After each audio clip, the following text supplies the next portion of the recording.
আপনি যখন আগ্রহ মন নিয়ে কোরআন তেলাওয়াত করবেন, কোরআন তেলাওয়াত করার কারণে কোরআনের যে নূর রয়েছে এই নূর আপনার ভিতরে যখন আলোকিত হয়ে যাবে, তখন আপনার মধ্যে থেকে যত গুনাহের কাজ রয়েছে আল্লাহ রাব্বুল আলামিন ওই গুনাহের কাজগুলো দূর করে দিবেন। সুবহানাল্লাহ।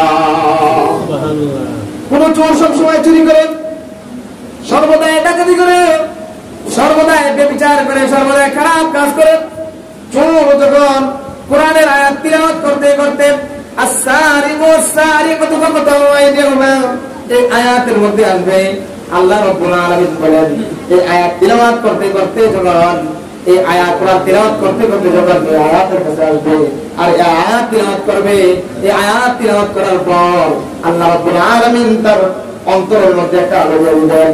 এই আলোর কারণে, কোরআনের আলোর কারণে আর ওই ব্যক্তিটা কখনো চুরি করবে না। সে আগে চুরি করতো, কোরআন আয়াত তিলাওয়াত করতে করতে আস-সারিকু ওয়াস-সারিকাতু ফাকতাউ আইদিয়াহুমা এই আয়াত যখন সে তিলাওয়াত করবে, এই কোরআনের আয়াতের কারণে, এই কোরআনের নূরের কারণে, এই কোরআনের আলোর কারণে তার অন্তরের মধ্যে আলোকিত হয়ে যাবে, তখন আর সে চুরি করবে। এরকম ভাবে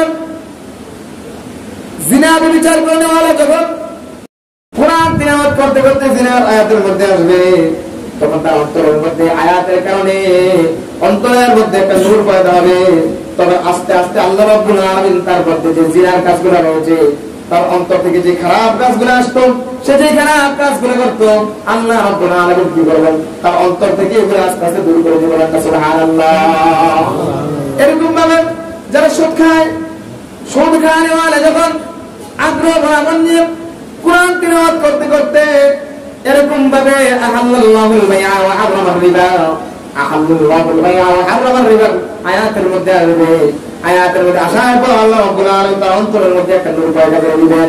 এই আয়াতের নূর পয়দা হওয়ার কারণে তখন আস্তে আস্তে আল্লাহ রাব্বুল আলামিন তার মধ্য থেকে যে সুদের কারবার ছিল আল্লাহ রাব্বুল আলামিন আস্তে আস্তে দূর করবেন। সুবহানাল্লাহ।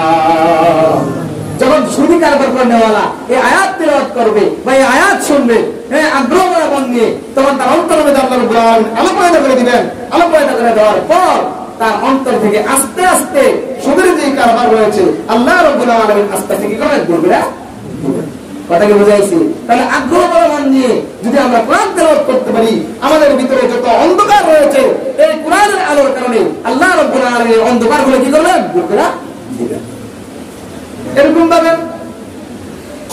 কোন ইহুদি, কোন খ্রিস্টান যদি, কোন হিন্দু, কোন বৌদ্ধ যদি আগ্রহ মন নিয়ে কোরআন তেলাওয়াত শুনে, আল্লাহ রাব্বুল আলামিন কি করবেন, তার অন্তরের মধ্যে একটা আলো পয়দা করে দিবেন।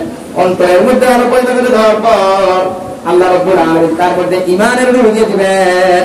তখন ওই হিন্দুটা, তখন ওই ইহুদিটা, তখন ওই খ্রিস্টানটা কি হবে, ঈমান এনে মুসলমান হয়ে যাবেন। সুবহানাল্লাহ।